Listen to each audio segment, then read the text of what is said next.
नमस्कार, स्वागत है आपका फेडरल देश में। मैं हूँ नीलू व्यास। अखिलेश यादव ने आज जनेश्वर मिश्रा, जो समाजवादी पार्टी के चिंतक रहे हैं, उन्होंने ब्राह्मण समुदाय के लिए बहुत काम किया था। आज ब्राह्मण सम्मेलन में अखिलेश यादव ने ये कहा कि जनेश्वर मिश्रा ने समाजवादी आंदोलन को जीवन भर अपनाया। और जीवन में उन्होंने समाजवादी सिद्धांतों को अपनाया, बिना भेदभाव के सबको जोड़ने का काम किया। इस कार्यक्रम में विधानसभा के नेता विपक्ष माता प्रसाद पांडे, सपा के बलिया सांसद सनातन पांडे भी मौजूद थे। और अखिलेश ने कहा कि सनातन पांडे ने कई जिलों में जाकर उन्होंने काम किया है। अखिलेश ने यह भी आरोप लगाया कि सरकार ने हमारे लोगों को पीड़ा दी है, लेकिन आप जितनी पीड़ा देंगे उतना हम ज्यादा मजबूत होंगे।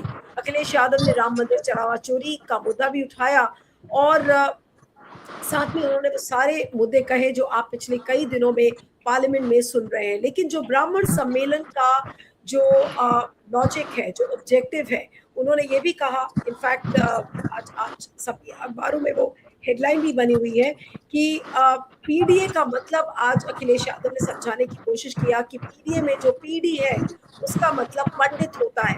यूपी में देखा अखिलेश का ब्राह्मण प्रेम, और लखनऊ में जनेश्वर मिश्रा की जयंती पर जुटे सफाई।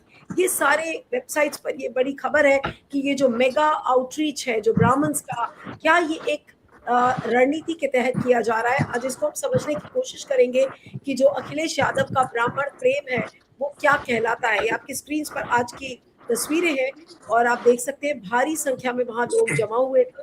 और आज इस ब्राह्मण मेगा आउटरीच को समझने की कोशिश करेंगे। हमारे साथ समाजवादी पार्टी के प्रवक्ता सर्वेश त्रिपाठी हैं। सर्वेश, आपका स्वागत है।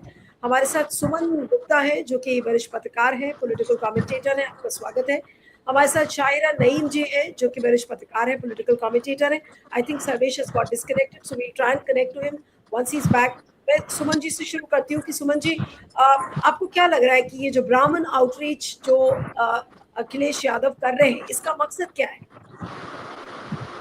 जी, इस समय जो भी कार्यक्रम हो रहे हैं वो 2027 हाँ, के जो सुमन जी आपको विधानसभा रोक रही हूँ।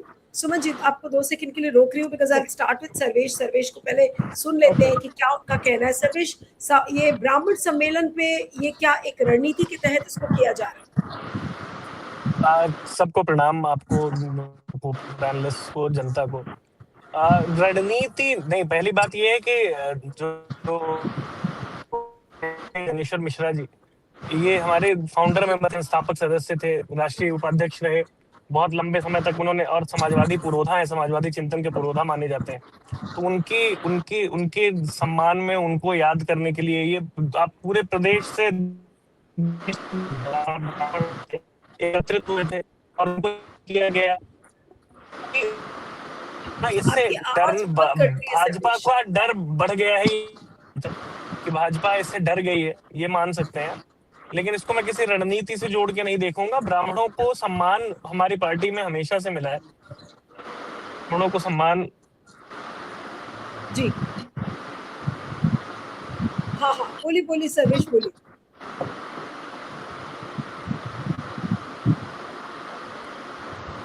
ओके, आई थिंक सर्वेश का फिर से सिग्नल कट रहा है। सुमन जी, जो सर्वेश कह रहे थे कि नहीं ये रणनीति नहीं है, हमारी पार्टी ने हमेशा ब्राह्मणों को सम्मान दिया है, उस पर क्या कहेंगे? क्या ये रणनीति नहीं है? पीडीए की राजनीति के जरिए अगर अखिलेश यादव ये कह रहे हैं कि पीडीए में बल्कि पीडी पंडित को भी कहा जाता है, तो उसका मतलब क्या है उस स्टेटमेंट का? जी नीलू जी, नमस्कार।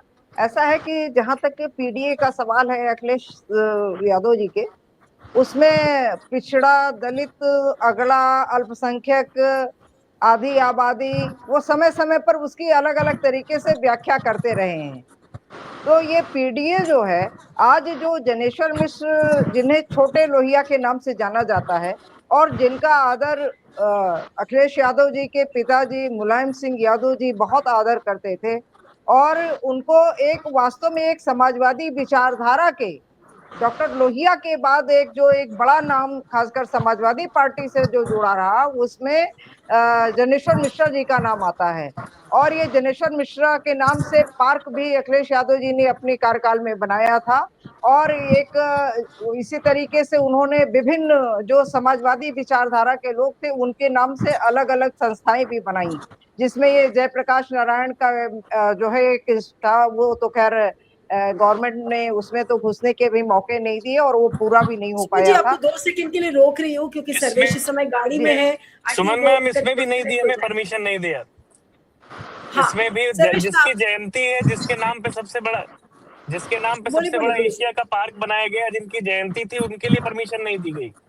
भाजपा सरकार ने योगी जी को ब्राह्मणों से इतनी तकलीफ है, जनेश्वर मिश्रा जी से इतनी तकलीफ है, सबसे इतनी तकलीफ है कि जिसके नाम पे एशिया का सबसे बड़ा पार्क बना, उनकी जयंती मनाने के लिए ब्राह्मणों को परमिशन नहीं दी गई, समाजवादियों को परमिशन नहीं दी गई। और वो कोई प्रोटेस्ट नहीं था, वो एक जयंती मनाई जा रही थी। भीड़ जो आई थी वो उनको श्रद्धांजलि देना चाहती थी। इतनी डर गई भाजपा सरकार कि आप सोचिए, उनको रणनीति किसके लिए, उनके लिए चिंता का विषय भाजपा के लिए है कि उनको जहां भी कोई होता था ना कि जो बहुत ही खराब राजा होते थे, उनको लगता था जहां कोई कहीं 4 लोग एक साथ बैठेंगे मेरी ही बुराई करेंगे। तो इनको भी यही लगता है। ब्राह्मणों के साथ ये है कि ब्राह्मण हमेशा से वोट इन्फ्लुएंसर रहा है, वोटर ही नहीं। तो जहां भी प्रबुद्ध वर्ग बैठेगा वहां भाजपा को दिक्कत होगी। और अगर आप वैसे देखें, एक आंकड़ा देखें, तो मुसलमानों के बाद जो नंबर ऑफ एनकाउंटर्स हैं, फेक एनकाउंटर्स, मुसलमानों के बाद सबसे ज्यादा तादाद उसमें ब्राह्मणों की है। तो ब्राह्मण विरोधी इतनी सरकार है ये। जो योगी जी हैं उनको बहुत तकलीफ है ब्राह्मणों से, तो उनको लगता है कि ब्राह्मण वोट बैंक, उनको कभी भी भाजपा का कोर वोट बैंक वैसे भी नहीं रहा है। पॉलिटिकल एनालिस्ट इसको बहुत अच्छे से जानते हैं कि ब्राह्मण जो है वो भाजपा का कोर वोटर नहीं रहा है कभी।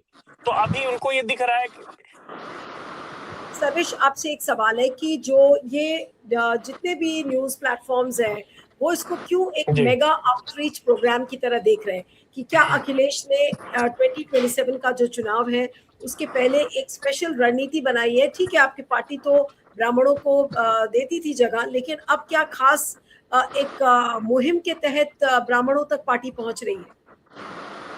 देखिए, हम सब तक पहुंच रहे हैं, हर व्यक्ति तक पहुंच रहे हैं, लेकिन जैसा कि अखिलेश जी ने कहा, पीडीए में पीड़ित पंडित जो है वो पीडीए में हमेशा, इसका पहली बार उन्होंने नहीं कहा, इसके पहले हमेशा काउंटर करते थे। अभी आपने देखा ब्राह्मणों की हालत भाजपा में ऐसी है कि जो वहां विधायक थे वो मीटिंग नहीं कर पा रहे हैं। गोरखपुर में एक व्यक्ति ने चढ़ावा चोरी में, एक नेता है अरविंद शुक्ला, उनके पिता श्रद्धेय उपेंद्र शुक्ला, वो बहुत बड़े भाजपा के नेता थे, लोकसभा उपचुनाव भी लड़ा उन्होंने, भाजपा को खड़ा किया पूर्वांचल में, वहां उसके जिला अध्यक्ष रहे, क्षेत्रीय अध्यक्ष रहे। उनके पुत्र सपा में है और उनको सम्मान देने का काम कभी नहीं किया। जब उन्होंने एक चढ़ावा चोरी के लिए एक बैनर लगाया तो उनको 3 दिन तक जेल भेज दिया गया, अभी कुछ दिन पहले की बात है। तो ये जो प्रॉब्लम है, ये पीड़ित जो पंडित है उनके लिए हम जा रहे हैं, उनकी बात आवाज उठा रहे हैं। आता नहीं भाता ये बहुत पहले से है। हरिशंकर तिवारी जी बहुत बड़ा नाम थे पूर्वांचल का, उनके पुत्र विनय शंकर तिवारी जी को फर्जी मुकदमों में जेल भेजा गया। ये पहली एक जगह नहीं है जहां पे नहीं हुआ। बनारस में आपने पंडित जी बनारस वाले सुना होगा, मिश्रा जी को उनको जानबूझ के जेल भेजा गया। जो भी सरकार के अगेंस्ट बोल दे सब एक एक कटघरे में खड़े हो जाते हैं। नहीं, लेकिन जो पार्टी ब्राह्मण समाज तक जा रहे हैं। हमेशा सर्वेश, पार्टी को कहा जाता था, समाजवादी पार्टी को, कि वो MY कॉम्बिनेशन का जो ढांचा है उसमें फिट होती है ज्यादा, लोग ऐसी बातें करते थे। तो क्या अब ये MY+ का एक कॉम्बिनेशन देखा जा रहा है एक नई रणनीति के तहत? इसलिए मैं बार बार रणनीति पे स्ट्रेस कर रही हूँ क्योंकि मैं बताता हूँ। सॉरी, हाँ बोलिए। सामाजिक न्याय की जब बात होगी तो जो पीड़ित होंगे उनके लिए बात करनी होगी।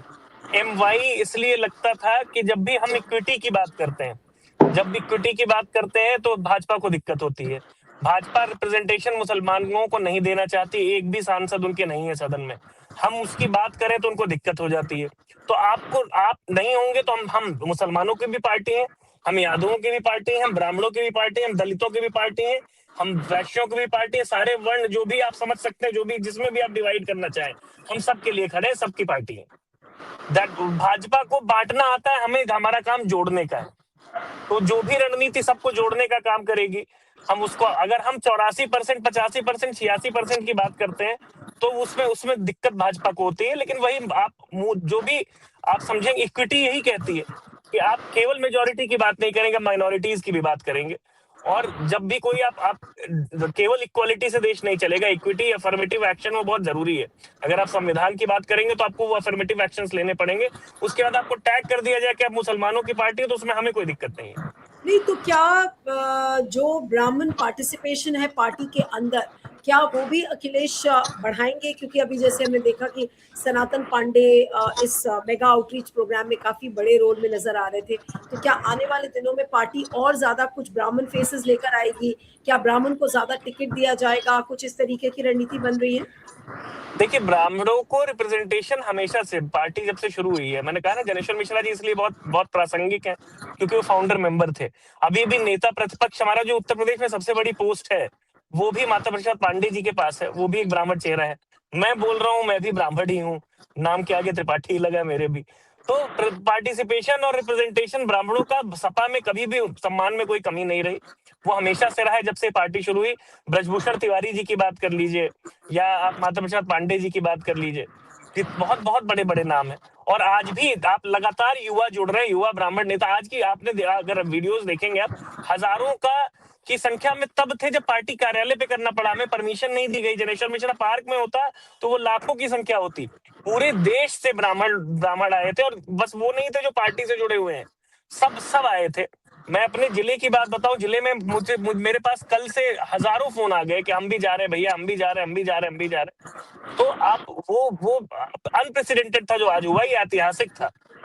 क्योंकि आप ब्राह्मणों के साथ समस्या है, यूपी में उनको नेतृत्व नहीं मिल रहा, उनको किसी पार्टी, बहुत सारी पार्टियों में आप उनको नहीं, कोई उनकी तरफ बात नहीं कर रहा उनके लिए।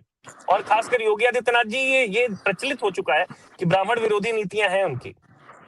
एक आखिरी सवाल करूंगी, आप जल्दी में है कि पीडीए के साथ साथ अब ब्राह्मणों को इस तरीके से अगर बढ़ावा देंगे अखिलेश, तो क्या ये एक कॉम्प्रिहेंसिव स्ट्रैटेजी होगी कि समाज के हर तबके को साथ में लेकर चलना? पीडीए में सारे लोग आ गए, पिछड़ा, दलित, अल्पसंख्यक, और साथ में ब्राह्मणों को लेकर भी चलेंगे। जिस तरह से एक बार 2007 में जब मायावती चुनाव जीती थी तो उस समय ब्राह्मणों को वो साथ में लेकर चली थी। कुछ वही एक्सपेरिमेंट तो फिर से रेप्लिकेट करने की कोशिश नहीं की जा रही यूपी में? देखिए, बात यह है कि आप चाहे यहाँ उत्तर प्रदेश की बात कर ले, मैंने आपको बताया एनकाउंटर के आंकड़े बताए, फिर आप बिहार में भरत तिवारी प्रकरण आपने देखा होगा।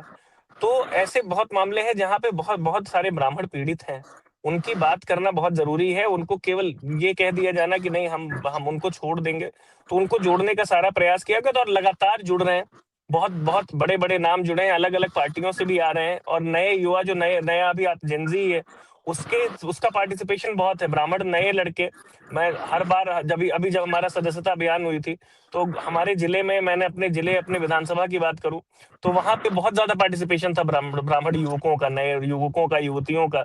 तो वो दर्शाता है कि जो प्रबुद्ध वर्ग है वो अखिलेश यादव जी की नीतियों से प्रभावित है, शिक्षा से प्रभावित है। जो उन्होंने, तब एआई जब नहीं था, तब आज वो बोल भी रहे थे कि हमने लैपटॉप तब बांटे जब एआई था भी नहीं। हम शिक्षा की बात करते हैं, और शिक्षा सबको जोड़ती है। तो निश्चित रूप से अगर ब्राह्मण अपने आप को प्रबुद्ध मानते हैं तो उनके लिए प्राथमिकता शिक्षा ही होनी चाहिए।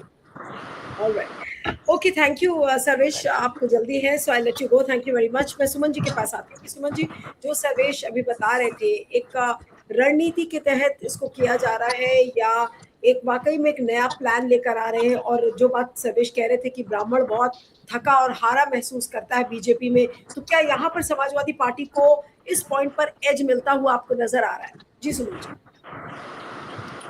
जी नीलू जी, ऐसा है कि जहां तक समाजवादी पार्टी का सवाल है और ब्राह्मणों का सवाल है, अगर हम पिछला चुनाव देखें, क्योंकि हमें पीछे भी जाकर के देखना पड़ेगा, पिछला चुनाव देखें तो उसमें दो ऐसे कारण थे कि जिसमें अगर भारतीय जनता पार्टी की जीत जो चाहे उत्तर प्रदेश में हो और चाहे केंद्र में हो, अगर वो दोनों जगहों पे सत्ता में है, तो उसमें एक बहुत बड़ा कारण है कि ब्राह्मणों का और ठाकुरों का ये दोनों जगह एक पार्टी के साथ जाना हो गया, क्योंकि इनके साथ अलग अलग जातियां बनी होती हैं, और वो जो जातियों की गोलबंदी होती है, मैं हमेशा कहती हूँ कि उनके साथ जो जातियां होती हैं वो प्रभावित करती हैं चुनाव को।